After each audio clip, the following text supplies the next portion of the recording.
ഞാൻ ദൈവത്തിൻ്റെ പരിപാലനയിൽ ആശ്രയിച്ച് മുന്നോട്ട് പോകുന്നു. കാരണം ഇതൊരു താൽക്കാലിക നിയമനമായിട്ടാണ് എനിക്ക് തോന്നുന്നത്. കാരിക്കശ്ശേരി പിതാവ് 78 വയസ്സോളം ആയതുകൊണ്ട് അദ്ദേഹത്തിന് വിരമിക്കണമെന്ന് ആവശ്യപ്പെട്ടപ്പോൾ റോമിൽ നിന്ന് ഈ ഒരു നിയമന ഉത്തരവ് വന്നു.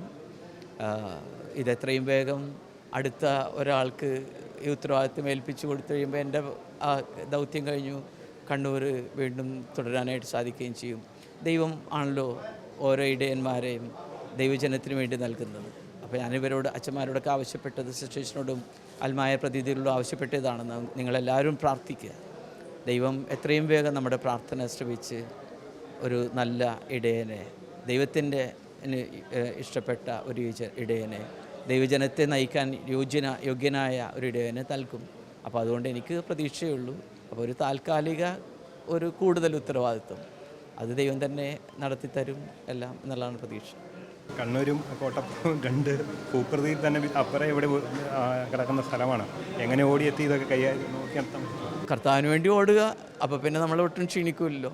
ഇന്ന് ഇതുപോലെ തന്നെ അവിടെ എന്താണ് എൻ്റെ ഏറ്റവും അറ്റത്തെ ഇടവകയിലെത്തണമെങ്കിൽ എനിക്കൊരു 4.5 മണിക്കൂർ പോകണം. ഇന്നലെ 3 പ്രോഗ്രാം ഉണ്ടായി. പക്ഷേ ഇന്നിവിടെ ഉണ്ട്. അത് ദൈവം കരുത്ത് നൽകും. കാരണം ഇത് എൻ്റെ ജോലിയല്ലല്ലോ.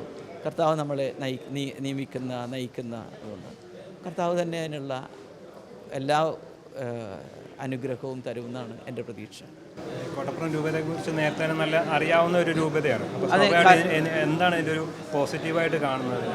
കാരണം ഞാൻ വരാപ്പുഴ അതിരൂപതാംഗമായിരുന്നപ്പോൾ കോട്ടപ്പുറം പ്രദേശം ഞങ്ങളൊരു രൂപത തന്നെയായിരുന്നു.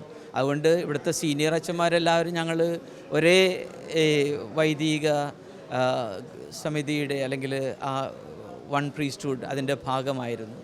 ഈ പുതിയ തലമുറ ആണ്. പക്ഷേ അവരെയും കുറേയധികം പേരെ എനിക്കറിയാം. അതിനേക്കാൾ കൂടുതൽ എനിക്ക് ഇവിടുത്തെ അൽമായരെ കുറേ നല്ല നേതാക്കന്മാരെ എനിക്കറിയാം. അതുകൊണ്ട് ഈ രൂപതയിൽ വന്ന് കുറച്ച് നാൾ പ്രവർത്തിക്കുന്നതിൽ അത് വിജയപ്രദമായി തീരും ഒരു ശുഭാപ്തി വിശ്വാസം എനിക്കുണ്ട്.